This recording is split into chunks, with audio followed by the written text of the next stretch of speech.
तर प्राजक्ता माळीचा विषय माझ्यासाठी संपला असं वक्तव्य भाजपचे आमदार सुरेश धस यांनी केलेलं आहे। सरपंच संतोष देशमुख प्रकरणावरून लक्ष हटवण्याचा प्रयत्न आहे असा पुनरुच्चार सुरेश धस यांनी केला आहे।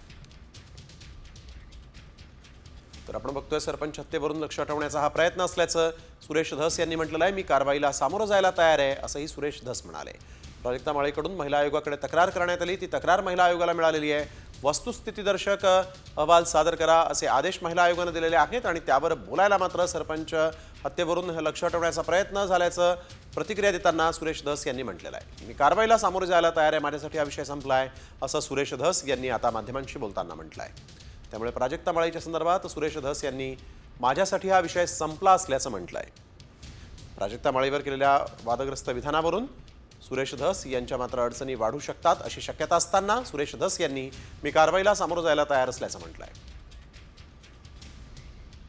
हे वागणं महाराष्ट्रातल्या राजकारण्यांना शोभत नाही, ही अतिशय निंदनीय बाब आहे आणि म्हणूनच ज्या कुत्सितपणे त्यांनी टिप्पणी केली आहे आणि हशा पिकवलाय, प्रसार माध्यमांसमोर कसं बोलावं काय बोलावं याचं ज्यांना भान नाहीये त्यांना मी विनंती करते की त्यांनी तितक्याच विनम्रतेनं माझी जाहीर माफी मागावी।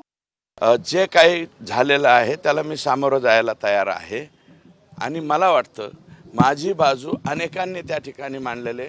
कृपया संतोष देशमुख आणि बीड जिल्ह्यामधलं हे झालेलं जंगलराज, संतोष देशमुखचा झालेला अतिभयानक खून याचा फोकस कृपया दुसरीकडे डायव्हर्ट करू नका। संतोष देशमुखचा खून प्रकरण आणि बीड जिल्ह्यामध्ये माजलेली ही जी दादागिरी आणि हे जे प्रकार आहेत याच्यावरती तुम्ही बोला। त्या प्रत्येक प्रश्नाचं सायंकाळी 5 पर्यंत मी उत्तरं देत राहतो।